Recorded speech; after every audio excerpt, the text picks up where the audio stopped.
A paz do Senhor. Graças a Deus, mais uma vez reunidos em nome do Pai, do Filho, do Espírito Santo.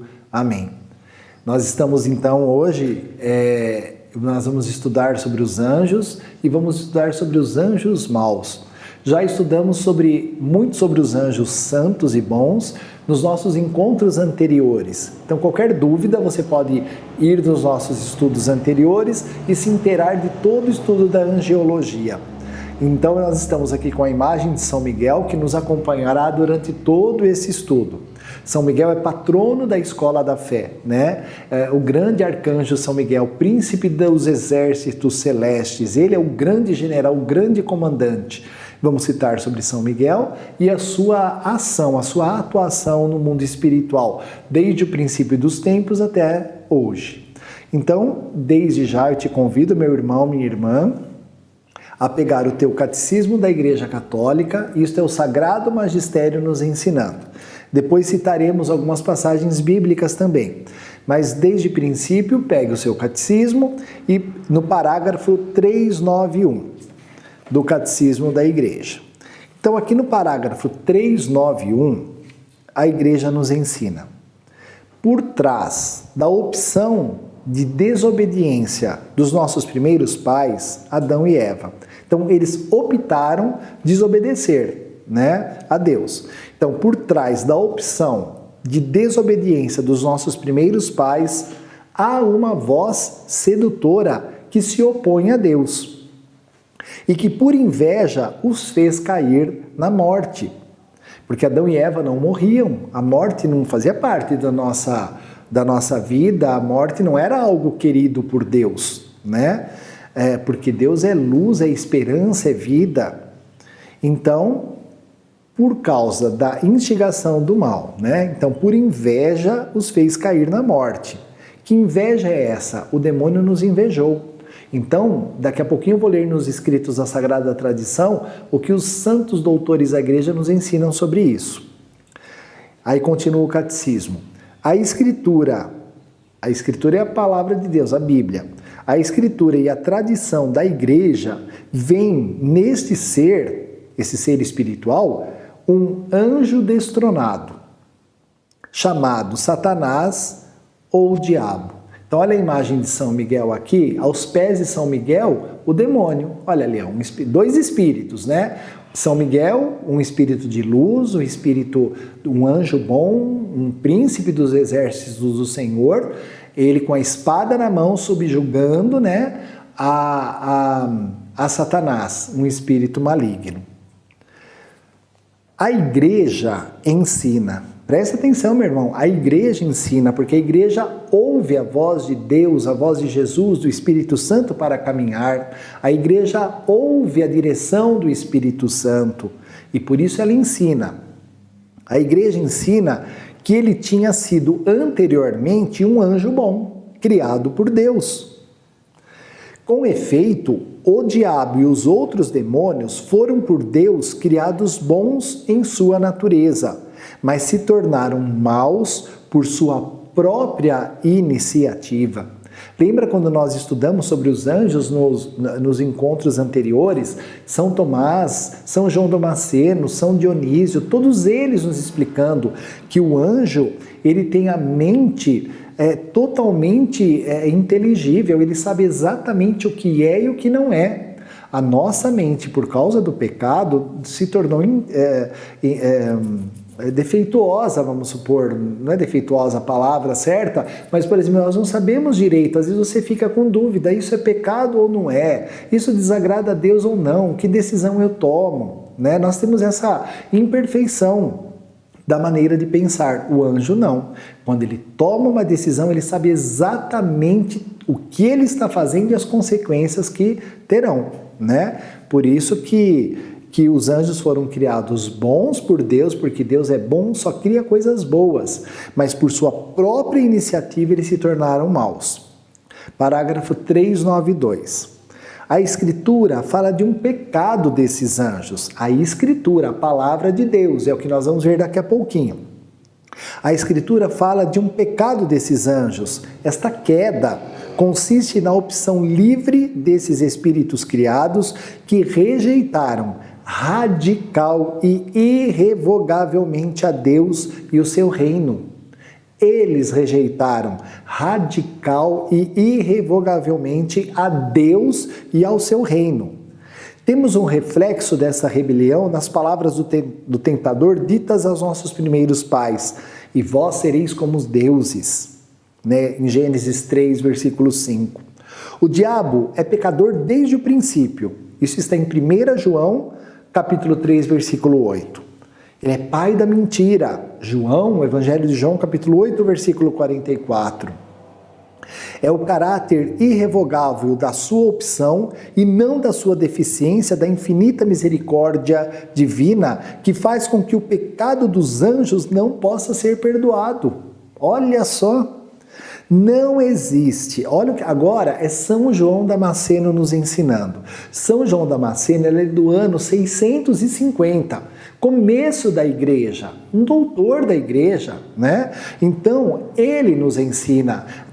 A patrística, como nós já estudamos, ela nos dá o norte, a direção, a formação da doutrina cristã. Desculpe, estou com gripe. Então, São João Damasceno nos ensina: não existe arrependimento para eles depois da queda, como não existe arrependimento para os homens após a morte, não é? Então, isso é muito sério. Não existe arrependimento para os demônios depois da queda. A queda foi eles optarem pelo mal, rejeitarem a Deus, não quererem adorar mais a Deus, né? Como não existe arrependimento para os homens após a morte. São João Damasceno. Parágrafo 394. A Escritura atesta, a Bíblia, né? A Escritura atesta a influência nefasta daquele que Jesus chama de o homicida desde o princípio. Palavras de Jesus, hein? Jesus diz: o demônio é homicida desde o princípio. E que até chegou a tentar desviar Jesus da sua missão recebida do Pai. Um homicida é alguém que mata. Se ele pudesse, ele mataria Jesus como ele pensou que ia fazer na cruz. E o demônio quer matar você e eu, a nossa fé, a nossa alma. Quanta gente hoje, sabe, perdida, a humanidade anda perdida nos seus pensamentos, nos seus caminhos. Isso é um plano de Satanás, ele é homicida desde o princípio, como disse Jesus, né? Desde o princípio tentou os nossos primeiros pais. E aí o catecismo continua. Para isso, olha 1 João 3, no versículo 9, né? Para isto é que o Filho de Deus se manifestou, para destruir as obras do diabo. Olha isso. Qual é a obra do diabo? Qual é a obra do diabo? O pecado. Então, para isto é que o Filho de Deus se manifestou. Por isso que Jesus veio e fundou a igreja, né? Para destruir o pecado. O pecado é a obra de Satanás. A mais grave destas obras, devido às suas consequências, foi a sedução mentirosa que induziu o homem a desobedecer a Deus. Parágrafo 395. Contudo, o poder de Satanás não é infinito. Só Deus é onisciente, onipresente, onipotente, né? Ele não, ele é um anjo poderoso? Tanto quanto é São Miguel, São Rafael, São Gabriel e os anjos, né? Mas contudo, o poder de Satanás não é infinito. Ele não passa de uma criatura poderosa pelo fato de ser puro espírito, mas sempre criatura. Não é capaz de impedir a edificação do reino de Deus. Né? Como Jesus disse, né? As portas da minha igreja, né? Prevalecerão contra o reino do mal. Né? As portas do inferno não prevalecerão contra a minha igreja, disse Jesus. Contudo, o poder de Satanás não é infinito, ele não passa de uma criatura poderosa pelo fato de ser puro espírito, mas sempre criatura. Não é capaz de impedir a edificação do reino de Deus. Embora Satanás atue no mundo por ódio contra Deus e o seu reino em Jesus Cristo, e embora a sua ação cause graves danos. Não é? Lá na tentação do deserto, o que Satanás disse para Jesus? Lá você pode ler, né? Se você prostrar e me adorar, eu te darei todos os reinos da terra, porque todos me pertencem. Olha que interessante, né? Então nós começamos a entender que o príncipe deste mundo, Satanás, que se chamava Lúcifer, né, foi dado a ele desde o princípio o cuidar da terra, para fazer com que os homens todos amassem e adorassem a Deus.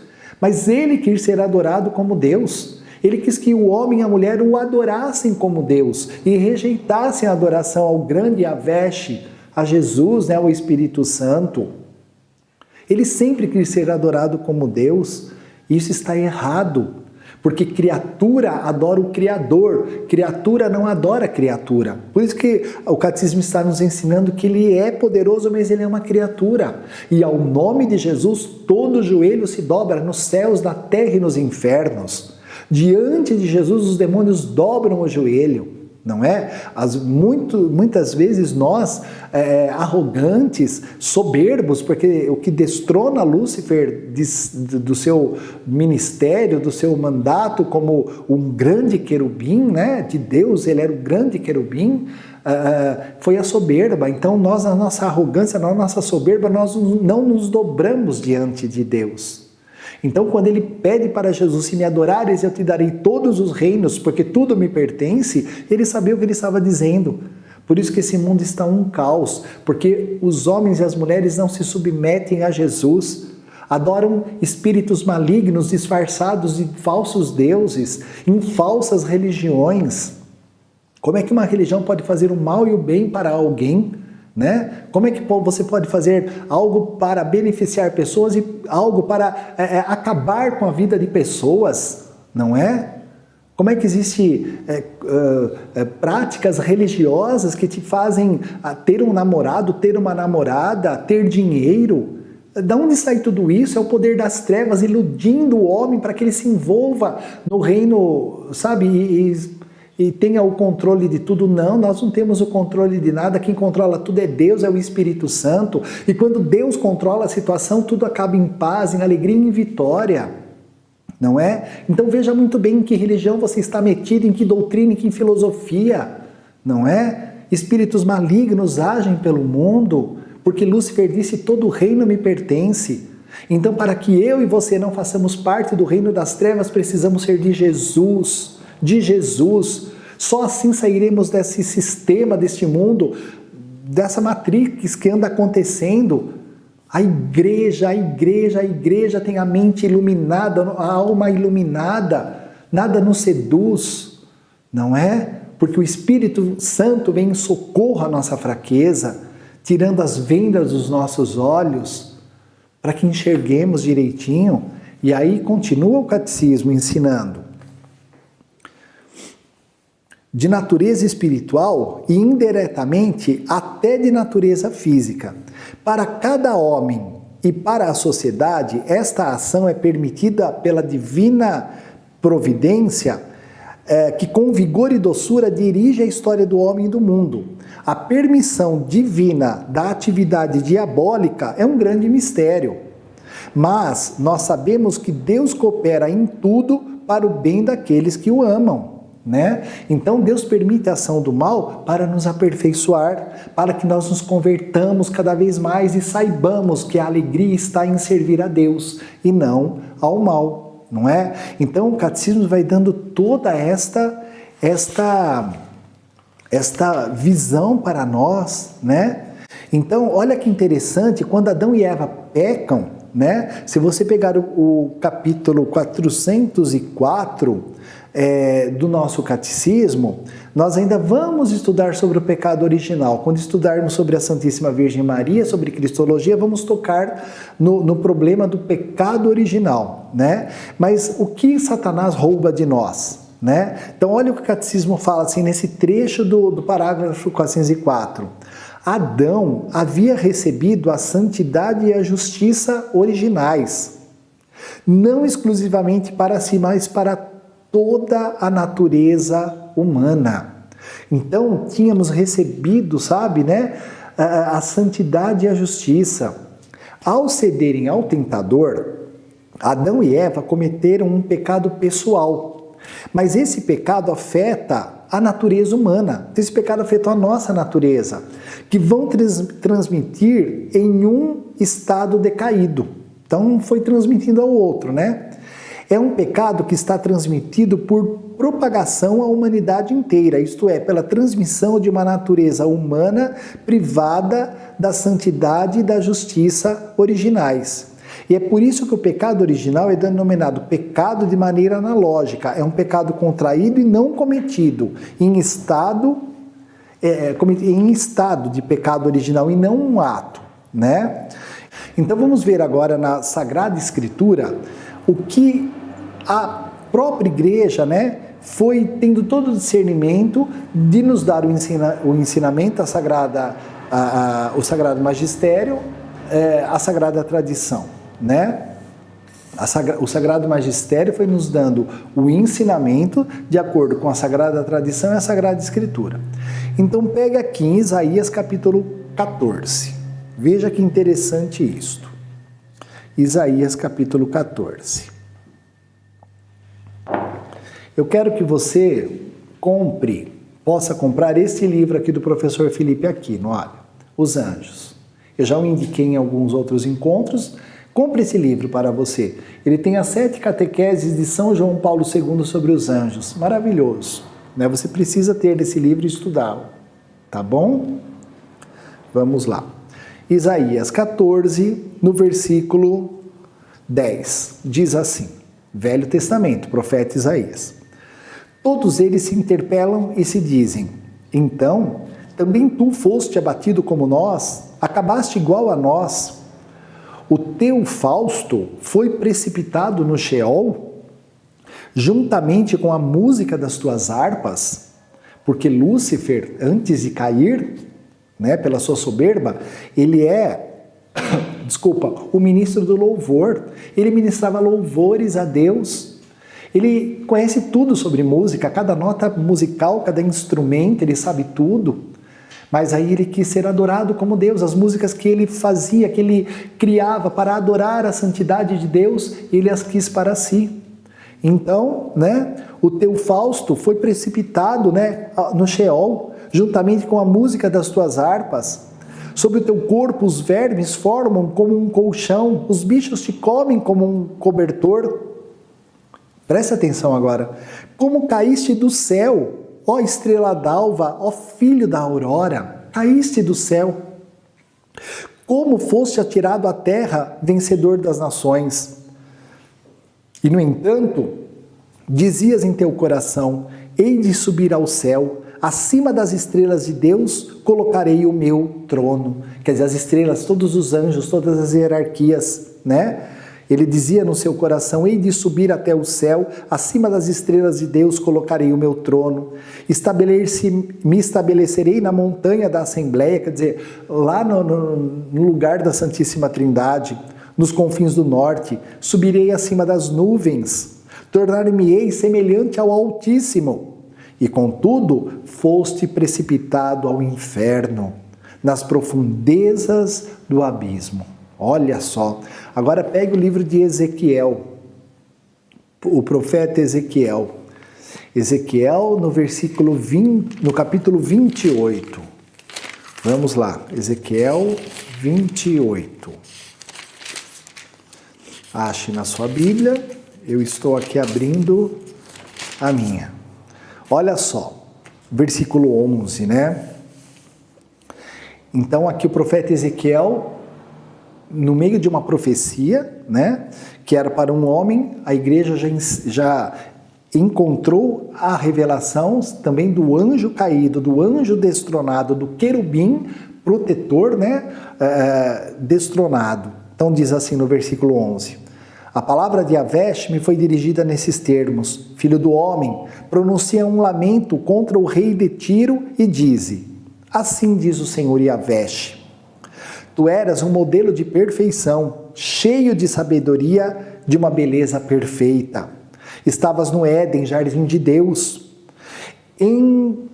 Engalagaste-te com toda a sorte de pedras preciosas. Rubi, topázio, diamante, crisólito, cornalina, jaspe, lazulita, turquesa, berilo. De ouro eram feitos os teus pingentes e as tuas lantejoulas.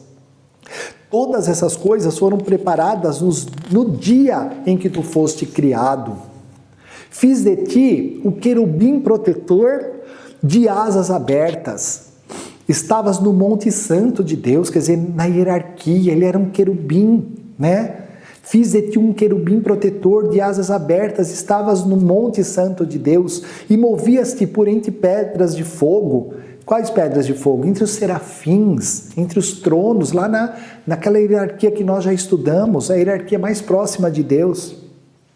Desde o dia da tua criação, foste íntegro em todos os teus caminhos, até o dia em que se achou maldade em ti.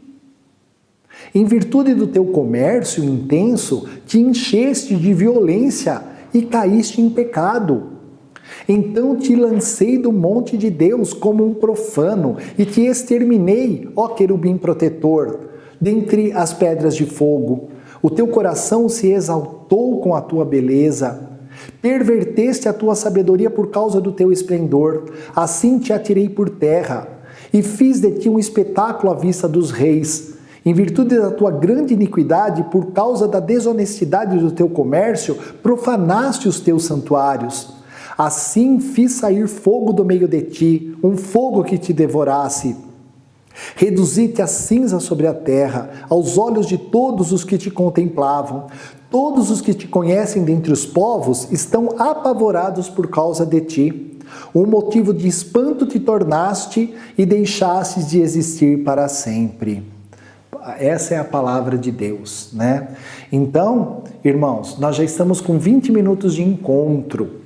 Então, nós vamos ter que parar por aqui hoje, mas nós vamos continuar no nosso próximo encontro, a citar mais passagens e o que a Sagrada Tradição vem nos ensinar sobre Lúcifer. Então, cuidado com ensinamentos diabólicos, né? Cuidado com filosofias e religiões que te querem fazer adorar Satanás com outros nomes, não é? Católico, fique esperto. Adorarás só o Senhor teu Deus, só a Ele servirás. Amém? Então, até o nosso próximo encontro. Fiquemos debaixo da proteção de São Miguel Arcanjo, com a bênção da Igreja. Amém? Muito obrigado. Em nome do Pai, do Filho, do Espírito Santo. Amém.